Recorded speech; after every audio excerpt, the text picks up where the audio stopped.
It's 10 times the terror. Hello there!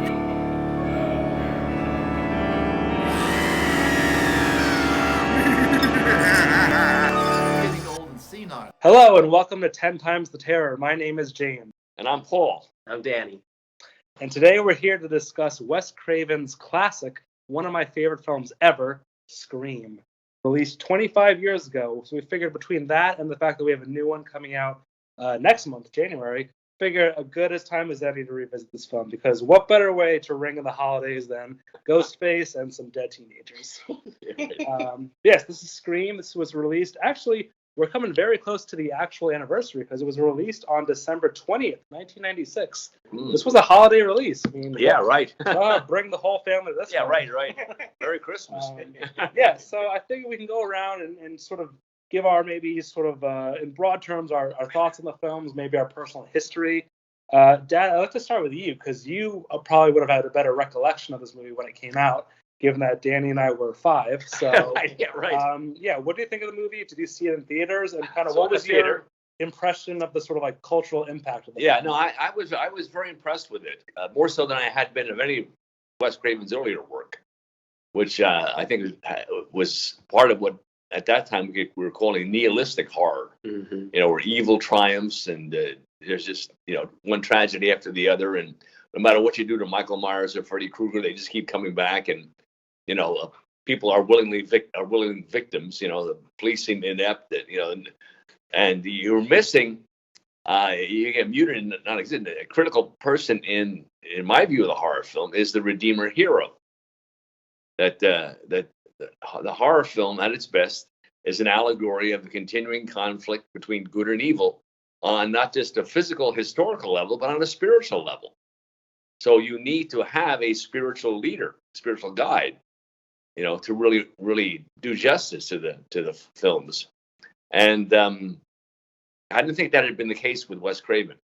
I did not like Little House on the Little House on the Prairie, Last House on the Right, Left. Last House on the Left. What I'm trying to think of, or The Hills Have Eyes, or all the Freddy Krueger movies. I like the third one the best, but then even that kind of ends with here comes the evil back again. Michael Myers pretty soon becomes absolutely indestructible. So there's not much point in those films, or there's not much engagement, because whatever you do, Michael Myers is going to survive. So you can shoot him, you can burn him up, you can drop him out of third-story windows. He just keeps coming, and there's no real reason why. He just sort of does, Whereas they kind of keep franchising it. Yeah, right. So in Scream, though, that was not Wes Craven's real choice. It was not a film he probably wanted to do right away, and he kind of got talked into it. And he owed it film. I have to say his New Nightmare, the New Nightmare one he did, which is sort of about doing horror films and spirits, and to get some of the reflection on the overtly spiritual part of that was, I think, very interesting. I wasn't totally pleased with it, but it at least raised the right kinds of questions. And Robert Englund, talking about everything from Freddy Krueger to playing the Phantom of the Opera. Well, it's interesting you bring up New Nightmare, because I think that's the one that's most closely related to Scream, because it is, sort of a meta horror film. It's outside of the original, the only Nightmare film that Wes Craven directed. So it's kind of interesting that he's coming back to the franchise to do a kind of meta take. But you're right that when he was initially approached with Scream as a project, he didn't want to direct it, and he actually wanted out of the horror genre entirely. So I don't know who kind of they sort of talked his way into it, but he seemed like a perfect choice. He went to a very conservative Christian college, Wheaton College. So he had that background. Does that explain the nihilism? Yeah, it may well explain the nihilism of what I would call that. But he also is dealing here with a major character in what we would call, the non-supernatural part of horror, which are the psychotic killers. And at the very least, that goes back to 1930 to Fritz Lang's M. It's a child killer, a film that is still very disturbing. But this wasn't too long after Silence of the Lambs, and then you think about Norman Bates in Psycho, and this character shows up again and again, And there's a number of, I think, really near brilliant tour de forces when I watched it again. The whole idea of having two people being the same killer is very novel, and that throws the poor audience way off track because he keeps saying these things that point that person A is being the killer, and then well, we can't possibly have been that because Right. he's a perfect alibi, and so there's a lot of cat and mouse things. It makes me think of like the Broadway play Sleuth, the other sources that are not thought of as just being horror.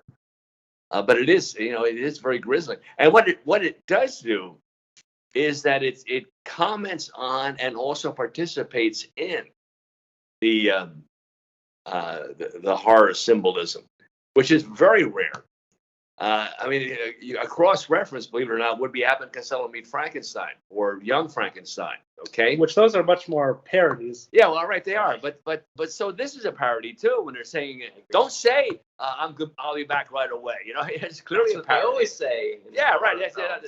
You say that, you never come back alive. But in the rules of the game, in the farces of the parodies, is nobody ever gets hurt, really. It's the Wolfman goes chasing after Lou Costello, and never catches him, type of thing. Right. Whereas that's what's kind of brilliant about this is that This is the horror is real, but the comment on the horror, the kind of distance factor, stepping back and looking at it as a genre, I think he works out. And I don't know how self-conscious he was in this, that he brings in a redeemer hero, an unlikely figure. But as I look back and reflect on Wes Craven's films, there are a few redeemer heroes, but they're not major characters. The You're redeemer talking hero about in Courtney Scream. Cox? Hmm? You're talking about Courtney Cox's like evil newsbreaker as a redeemer hero. Yeah. Okay. Yeah. Well, say that. Let's still go around and get everyone's initial impressions, then we'll kind So, of get more into it. Anyway, the point is, I liked it at the time. I was pleasantly surprised by it, and I think it was no surprise. By that time, I won't say it was a cliche, but there have been any number of horror films where the opening character in the opening sequence gets killed right away, and that comes, of course, from Psycho, where the first 20, 25 minutes of the film, the main character gets killed. But that was true in Hammer films. It was true in a lot of other things. Because we're talking, this is what, 1993? 96. 96. So, things like Psycho and stuff were way back. Been around for quite a while. Well, the movie's chock full of references to other horror. But again, let's get everyone's initial impressions. So, Danny, let's hear your thoughts on the movie and your personal history. Yeah, I guess when I first saw it, it was the early 2000s, and I was not a big horror fan. I was not well educated on classic horror movies, and I kind of, confused the plot of Scream with the plot of Scary Movie, which does a masterful job spoofing Scream. But upon rewatch a couple weeks ago with James, I realized, of course it lends itself to parody. Scream is in and of itself mocking and, laughing at all of these horror movie tropes. Yeah. It's chock full of them. And it's better for that, It's about as self-aware as this type of slasher killer can be, where the killers are, menacing, but still really getting the crap kicked out of them by Drew Barrymore and Neve Campbell. It's sort of like subverting tropes where these women who are supposed to be helpless are really just kicking the crap out of these guys with knives. The idea that the horror is real where it does occur. You have real victims dying horrible deaths. Yeah.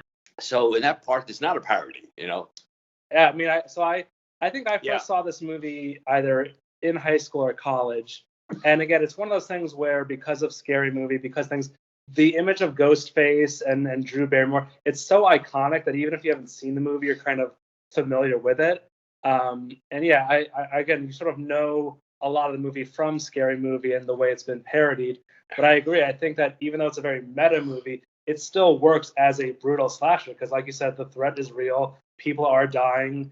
And so it's to me, it doesn't go full parody the way like an Abbott and Costello meet Frankenstein, where the Wolfman's like tripping over himself, Right, and it's yeah. very clearly farcical. And he's not the threat he would be Right. in the Wolfman movie, whereas Ghostface is killing people. And yeah, I think to your point about the twist where it's two killers, it's something that's so simple, and yet you're also like, how did no one ever think of this? Because Right. I love showing this movie to people for the first time when they're trying to guess who the killer is. Like, well, it must be that guy. No, it can't be him. It's them. It's right. Billy. It's the dad. And then it's like, oh wait, it's two of them. And it's set up so well throughout the movie that even Mhm. on rewatch, it still holds up. Because sometimes watching a movie with a twist on a second viewing, it doesn't hold up because you know where it's going. But this movie zigs and zags throughout all the tropes, throughout all the expectations, that when you get to the end, it's all the more fulfilling. Yeah. Yeah. And I think the idea of that the Redeemer Hero character, the Courtney Cox, right, is an unsympathetic character, and it seems like a very shallow. She only wants the publicity. She's the worst example of the media. Well, and she's exploiting Sydney's mother's death. Yeah, right, For a exactly. publicity novel. For her novel and all this kind of stuff. And yet at the end, when spoiler alert, where You haven't seen it by now. That's your yeah, problem. right. It's 25 years later. at the end when she's in the car that crashes up on the side of the road. She's out of the area of danger. She could just take off, even on foot, wave down a car, and get back to town and whatever. Instead, she comes back, and she is the rescuer. She is the Redeemer hero. In a way, see, like Donald Pleasance in Halloween, I think, not his fault, compromises that character, because all he can talk about who Michael Myers is, but he can't really overcome Michael Myers. The Redeemer hero overcomes the problem of evil. This is the in Western literary tradition of these kind of stories go back to the Bible and in Greek mythology, and there is that idea that hero is a fundamental character, and when you take away the hero, you have just chaos. If Freddy versus Jason. And I think there's a whole stretch of nihilistic horror. And I think Wes Craven, in some ways, is that actually goes back to the 50s. The British films are very, very important. By the way, one of my favorite directors I've done a lot of work on, Terence Fisher. In his film, The Gorgon, you've got that scene of the young person hanging from the tree right in the very beginning. Ooh. And you have to tell me, Wes Craven definitely had to have known that. We're not even thinking about it. I mean, this is a whole thing going back to the darkness. And there's the bot. There he is hanging, from a tree, exactly like Drew Barrymore in Scream. Well, what's Sorry? it? I was gonna say you wanted to get to Drew Barrymore, right? Oh yeah, I said we could talk about the opening scene, but I think most obviously a nod to Psycho, where you have Drew Barrymore, who at the time was the name actor, and I'm pretty sure she was actually initially offered the role of Sidney Prescott, but actually when she read the script, she wanted to be the opening scene because she thought it would be more unexpected. Because, right? Yeah. Throw people again, she off. had top billing. She was on the poster. It's being sold as a Drew Barrymore starred film. Yeah, so right. To have her die in the first scene, it's kind of like, wait a minute, where's this movie She barely going? makes the first 10 minutes, Yeah, right? so it's and again, I think that scene is maybe the best directing Wes Craven's ever done. Like, that's Totally. a great, just like short film that totally sets up the movie. Is suspenseful, is gleeful, it's brutal. But then you talk about the hero. I mean, really, the protagonist of the film is Sidney Prescott, and what's great about her is that, and again, talking about how the movie is sort of commenting on the genre. One of her first calls with Ghostface, she's saying, "Oh, the girls are just like a big-breasted dumb girl who runs upstairs when she should go out the front door." So she's obviously aware of these tropes as well, but she kind of becomes the true final girl, which throughout horror, there's always been a strong female protagonist, whether that's Janet Leigh in Psycho or Jamie Lee Curtis in Halloween. So that's not a new tradition. So while I agree that Wes Craven maybe hadn't done that in his previous films, he's clearly paying homage to true horror by having a final girl that confronts her evil, that confronts the monster. And the fact that she's in every single one of these movies, including the one coming out next month. So, like, That's her fifth Scream movie. So, like, whereas Jamie Lee Curtis has not been in every single So Halloween. Sydney though is the victim. She's like the victim, right? Well, she's the main character. Main She's a character, lot. yeah.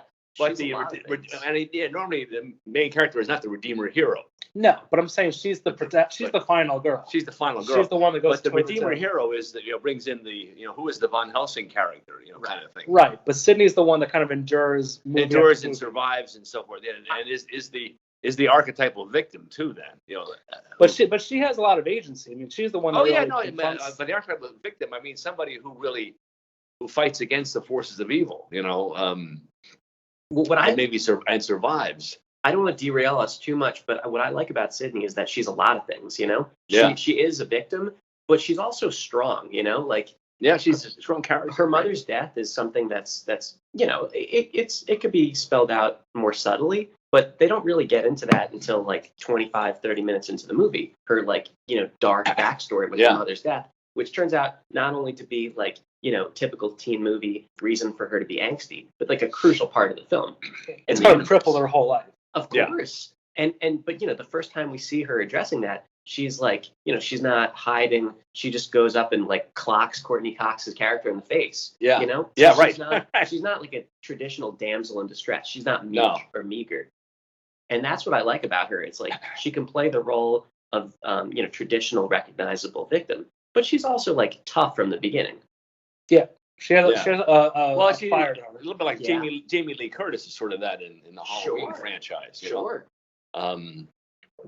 Although I would argue in the original Halloween, She's a she's little much bit more of a helpless. victim. The victim, yeah. Whereas I think to Danny's point, Sydney has a lot more, can sort of take care of herself. in Yeah. ways. She evolves somewhat in the next couple of ones. Jamie Lee Curtis. In the second She one, does. she's more of a. But I But think she's from not, this she's not first even one, in the third one. but that's what I mean. Whereas Yeah. Sydney Prescott is in every She's single, in every single movie. one of these. Yeah. And what I like is, and we can talk a little bit about the upcoming one, but even in the trailer for the new one, you hear Ghostface, which again, it's going to be a new killer, obviously, but he's like, "Hello, Sydney, it's an honor," as if like anyone that plays Ghostface is like, Right. it's an honor to go up against the hero that's endured they're right. movie after The movie. one who survives, the survivor. She's their John Wick. Well, I mean, it makes me think of what's his name, in Silence of the Lambs. Dr. Lecter. No, Buffalo Bill. no, the girl. Oh, Clarice. Yeah, Clarice. Yeah, Clarice. You're trying to think of. Yeah, no, she's like that. Oh yeah. She's ostensibly a victim, but not really. Not really. She's tough. Yeah, yeah. Well, again, you talk about how this came out just a few years after that, and what I love too about the ending, where we get the reveal that it's the two guys, and it's kind of like, why would you do this? And again, you sort of are dealing in that sort of postmodern territory where it's like, well, it's a lot scarier when there's no motive, right? That's what people want in their movies now. But I'll give you a motive anyways. It's like, then so I talk about how her mother slept with his dad, and that Right, forced right. his mom. The family. Yeah, so it's kind of like everyone does have some reason for what they're doing. Which goes back to both the Greeks and the Elizabethan playwrights, that revenge is what drives these stories. Sure. Or if you're the other boyfriend, peer pressure. Right, peer pressure. Yeah, right. It's,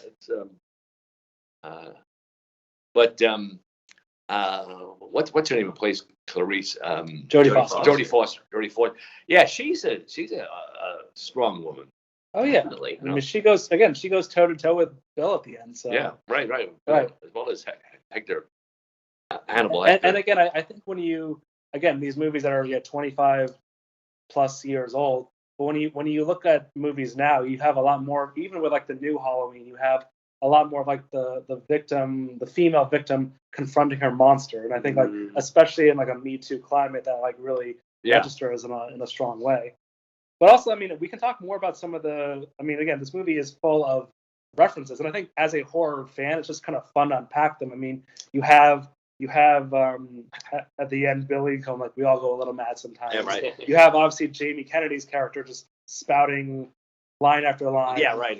And you even have Wes Craven himself cameoing as the janitor. As dressed up like Freddy. he's got the hat and the sweater. And the principal calls him Fred. It's really That's also what I'd like to bring a more specific example. When they're in the video store, you have a censored scene from the original Frankenstein that was only recently restored. Now, I'm trying to think, it was restored sometime in the 90s, But it's the scene where the monster's just been created. It's alive. It's alive. And people were with Frankenstein trying to calm him down. And one of them says, "In the name of God, Henry." And his classic line, which was deleted for decades, was, "In the name of God. Now I know what it's like to. I know what it feels like to be God." Mm. And I think it's the absence of the true God is in the background of all of this, because the God of the of the monotheistic religions, say, of Judaism, Christianity, and Islam, that God is a God who fights for his people, who redeems his people, doesn't hold them blameless when they've done things that are wrong, but is a God who will fight for them. So why do you think that line was cut out of Frankenstein? Well, because I think mistakenly they thought it was a negative comment on religion, and the production code was very strict when it came in. You see, Frankenstein was done in 1931. The production code really becomes a factor in 1934. So when Frankenstein was re-released back in 1938, they cut that and a whole bunch of other scenes out. The same thing when it came to television. So for decades, you never saw that scene. Right. So I don't think it's accidental. If you're going to have, and it is the most famous horror film of all time. So if you're making an homage to the genre, there it is. Of course, and again, I have to give a lot of credit just to the screenplay by Kevin Williamson, because I think what I like too is that there's so many references that if you are a hardcore fan, you're going to pick all these up. But even if you're not, it doesn't distract from your enjoyment of the movie. Like, and you're told that like don't say "I'll be right back," because you won't. You're told that they are these kind of quotes. And when we were watching, James, you were pointing out also a little tongue-in-cheek stuff in the script was when I forget which character references the Nightmare on Elm Street franchise, but then there's a line about like, oh, I think it's Sidney who's like, I saw the first one was good and the rest of them sucked. Right. That's because Wes Craven wasn't involved. Exactly. In the rest. Yeah. Well, he was. Was he a producer or he was something? It wasn't a hands-on role, whatever it was. No, It wasn't yeah. directed. He directed the original Nightmare and then the new Nightmare, but there's chock full of sequels. Can I say something else about Nightmare, or is that Go for it. So watching it again this time, I noticed that Nightmare is I think 83, 84, and then Scream is late 96, and Sydney's boyfriend Billy, one of the killers, is doing his very best Johnny Depp Nightmare on Elm Street impression. Everything from sneaking in the window to the way that his hair is styled, which I think was already out of fashion in the late 90s. He's got the classic like mid 80s Johnny Depp hair. He even goes for like a Johnny Depp type of delivery with every single line. And that's the type of thing that just like it's tongue in cheek and lets you know like there's some, be on the lookout for this, be on the lookout for sneaking into windows, leading into trouble.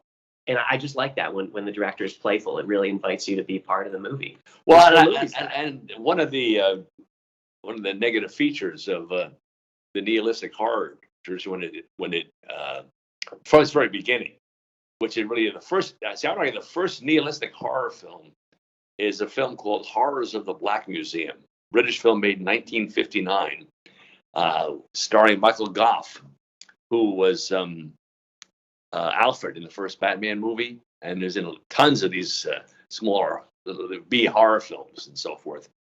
And it becomes exploitative sex, becomes the hallmark of these films. All right, and the Hammer films suffer from that a lot in the late 60s and early 70s. But I love the bit, and of course, then it's like one of the things you look for is all of the nudity, and it's almost like Playboy meets the monster. Hammer was hiring these Playboy playmates to play in the horror films, all of which is to say that scene where he's at the window and says, "Do you want to see my breasts?" And so she opens up her shirt. You don't see her. That's the whole point. He's making fun of the audience in there because that's like the thing that teenage boys all went to these movies to see was Right. and you see it in Halloween, it's the nudity. I was expecting and it to be like John Belushi, where he falls backwards. On yeah, the right, exactly. And then the other great thing is just, well, can I touch them? She slaps him. I think that's a great comment on the negative part of that horror film tradition. Yeah. That exploitation part. This movie, I think, lends itself so perfectly to parody because it's aware of all of the schlocky trends in horror. Yeah, and uses that's it. where the Me Too thing comes in. If you're going to be in these movies, you've got to be. Like I remember one of the Hammer actresses being asked, be interviewed. She wasn't comfortable with the nudity, and they said, "Well, why did you consent to do it?" And she said, because they would be very clear, saying, "You don't want to do it. There's a whole line of girls out the door waiting to come in, and they're happy to, to take off their clothes." So, you see that whole kind of thing. Anyway, I just thought that was that to have a nude scene which the audience doesn't see. Right. It's a very deliberate. It's definitely a real touch on that. Well, and even with the violence in the movie, there are some brutal kills, but it's never gratuitous the way a lot of horror movies, even in like the Nightmare on Elm Street franchise, gets, where it's so bloody and so over the top. It's just there are moments. Halloween ones. Exactly. Really So big. it's very, to me, it still works well as a slasher movie that is at the same time poking fun, like you said, playful with the genre, with the tropes, and has a sort of a gleeful spirit to it that makes it a fun and it's watch. a serious murder mystery. Yeah. It's a great murder mystery. Yeah, that's it. I mean, these are not mutually exclusive. Because from the beginning, Billy is arrested, 30 minutes into the movie when Sydney's first attacked in her home, and then he comes in with the one-way radio, or the mask. I'm sorry. No, it's the radio. The phone falls out of his pocket. The phone falls out of his pocket. Right. Yeah. And so She from finds the it, beginning, yeah. you're like, is it him? Is it it? And then I think after they have sex for the first time at the party, he has the great line. He's like, "What do I have to do to prove to you I'm not the killer?" And then he gets stabbed by Ghostface. Yeah. And of course, it's a fake knife. Yeah. But we don't know that at the time. Right. It's just. But it's a perfect collision. alibi. It's perfect alibi, and it's a perfect collision of like subverting your. And again, expectations. that's one of the tropes, in all these films, that the killer will pretend to have been attacked when not really, as a way of throwing off suspicion. Well, what's great about a character like Billy is he seems so suspicious from the get-go. Like, okay, it's too obvious to be him. Yeah. But then you sort of second guess, well, maybe it's so obvious that it becomes unexpected. And then, to the point you're like, okay, well, maybe he did do it. Then he gets stabbed. And then that's where I love where once he reveals, he turns around, as we all go a little mad sometimes. And that's like, it zigs and zags in such a fun way. Yeah. It really, you really are kept guessing. All those. But I want to. I love the bit about what he does with the Redeemer hero, with this it's Gail Weathers. Gail Weathers, yeah, great name. It's what Gail Weathers. Gail Weathers, yeah. And as I recall, when she comes in at the end, she's chosen to come in. She's got the gun. You've got a low angle shot looking up at her, which gives her more that aura of the avenging angel. Godlike image. Yeah, she's the avenging angel, and there aren't many shots like that in the film, as I recall. They're more straightforward, or they're close-ups. A lot of close-ups. But this is, you're looking up at her.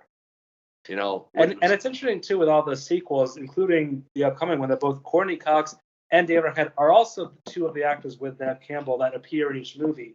There's always like a new kind of set of characters, but those three are sort of like the through line of each movie. So they're kind of like the sort of guiding angel, if you will, to Sydney. I like that. Yeah, and that's a notable shot. And I was struck by that in the in watching it again. Because she could have been a much more disposable character. Totally. Yeah, absolutely, and she could have also just self-preservation, just got the heck out of there. Which she does, and then off screen we don't see it, but she makes the decision to turn around and come back. She's got the gun now, and when her cameraman is like found on the windshield, she starts to drive away. Yeah, right? And then sort of crashes, and we're not expecting her to come back, but she does. Yeah, and saves the day. Yeah. And see, that's where I think it's the Redeemer hero when you end up with nihilistic horror, it basically fades away. And yet that takes away an important part of the story, an important part of what the myth is.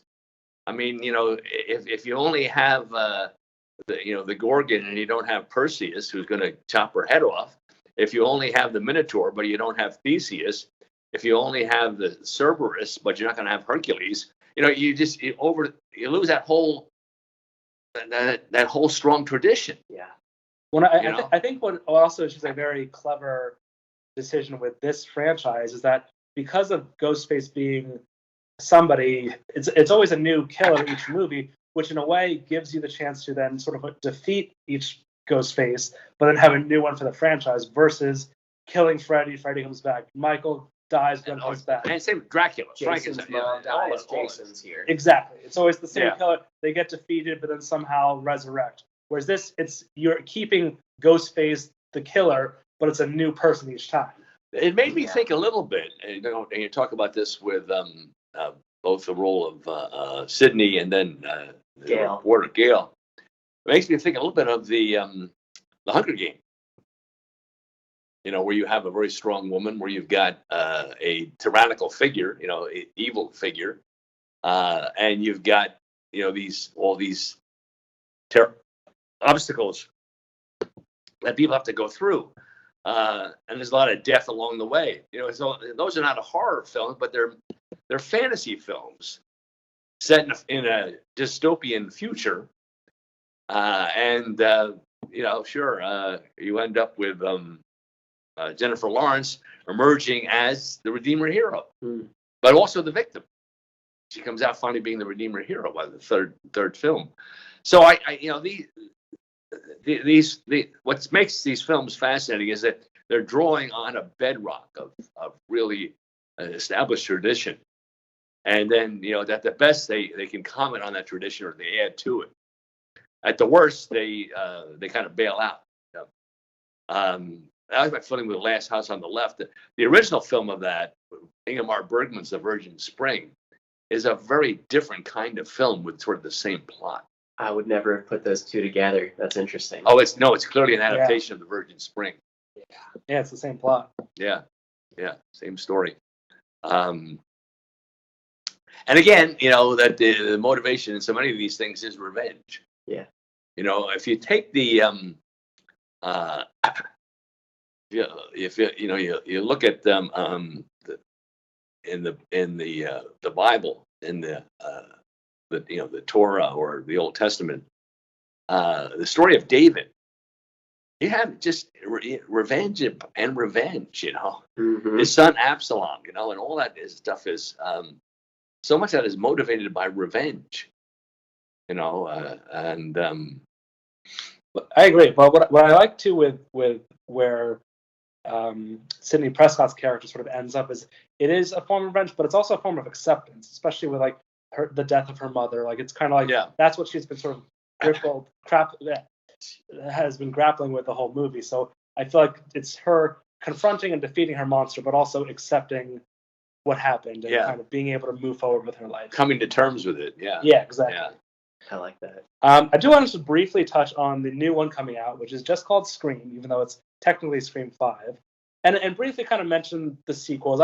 I've enjoyed the sequels to varying degrees. I think the problem is... They get spoofier though, right? Well, I think that's the problem, is you have such a novel idea with the original. It's kind of like, how do you recreate that? Yeah. And I think they kind of try to find their best ways, but it's never fully satisfying.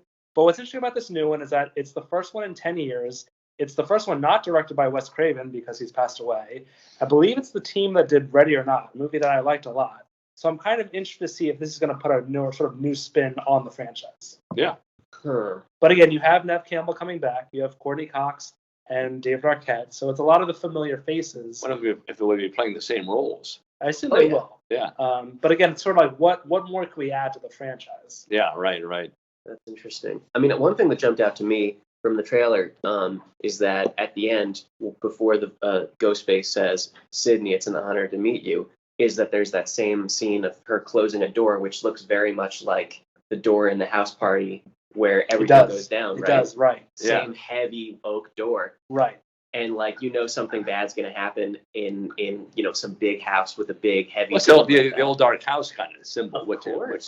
But it's also like established. returning to the scene of the crime. Yeah, right. Right. Well, it's interesting. What I'm curious what they'll do too is I think what makes this such a '90s movie in a good way is that so much of it is with the phone, which doesn't have caller ID. So Yeah, right. you can get away Yeah. with who's calling you. Whereas Yeah, right. with modern technology, it's like how do you do that? So I'm curious if they're gonna address that and kind of work around that, or what they're gonna do.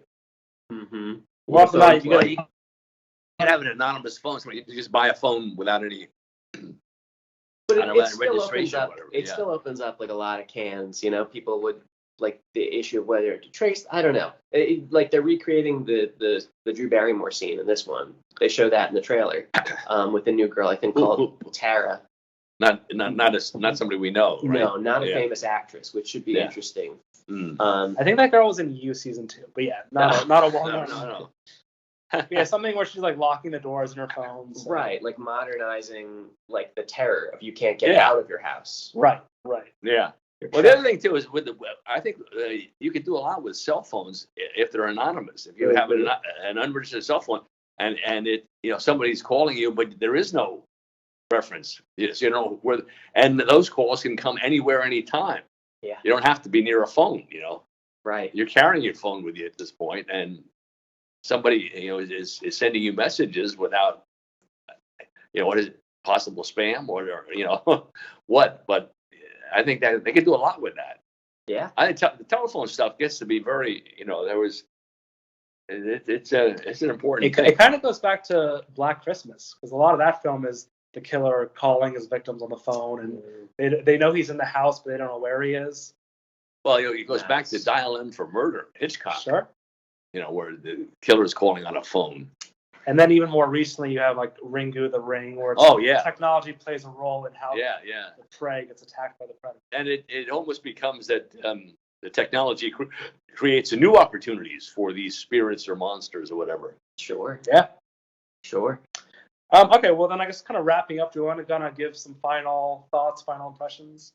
I think we all enjoyed this movie. That's safe to say.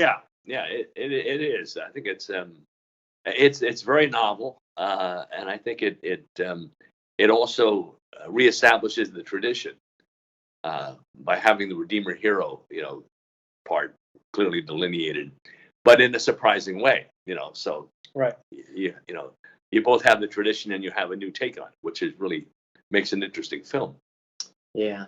I think it strikes the perfect balance of like its own thing, but also being parody. And we're sort of called like the nostalgia generation. Oh, remember this, remember that. And I'm not sure that the new Scream will be nearly as effective in terms of trying to play off nostalgia. But I to your point, James, it is interesting. Anytime you can get like 5 or 3 pretty big name actors for 5 movies over the course of 25 years. That says something about like institutional stability. Sure. So it's earned. And I think that to acknowledge the classic tradition by having they say that previously censored clip from Frankenstein is in no way, and the camera stay you got the shot of the video store and rental and stuff, but the camera stays on the screen there showing it. Until you get they get that whole speech in there. Oh yeah, there's like 80 horror movie references. Right. All episodes unpacked in those. Well, there are only so many variations you can have, Right. But yeah, I mean, my closing remarks are: I love this movie. I love it even more every time I watch it. I do think it, to its credit, both in the screenplay and in Wes Cravens directing, it walks such a tonal tightrope, whereas it could have gone full parody, and I think the difference between this and like a scary movie is the references become so much lazier and so much more on the nose, whereas this does a tightrope of having meta, having lots of references, but still working as an original slasher. It's very effective. It is a horror movie, but it's also about horror movies, and I think that's not as easy to pull off. And it's also a murder mystery. I think that's an important part of it too. And it takes on another dimension when you consider all of the school shootings this idea of rampant violence in the schools. That's lurking in the background here too. And especially in the subgenre of like a slasher. Traditionally, slashers, it's very much like a victim body count. Like how many kills can Jason get or Michael get? So for the characters to have much more agency and much more, as you said, like redeemer heroes that can really fight back against the evil, makes it more, I think, memorable. Yeah. Okay, well, I think that concludes this episode. Thank you guys for discussing Scream with me. And Dad, do you want to close us out? Where can they find us? Well, no, I guess we're 10 Times the Terror is where we're located, and we're going to have a number of things. We're going to be doing a kind of a Christmas show next on some of the ghosts of Christmas. Going back to Dickens, the original Christmas ghost storyteller, and also we're going to talk about who really was born on December 25th. So stay tuned till next time. Same bat time, same bat channel. Right. Thank you all for listening to 10 Times the Terror. Thank you for listening to It's 10 Times the Terror. the podcast. You are impossible. Falcon, you're well intentioned, but clearly wrong. Thank you for listening to 10 Times the Terror. This podcast would not be possible without listeners like you. You can find out more about our podcast by visiting our website, 10timestheterror.com. That's 10xtheterror.com.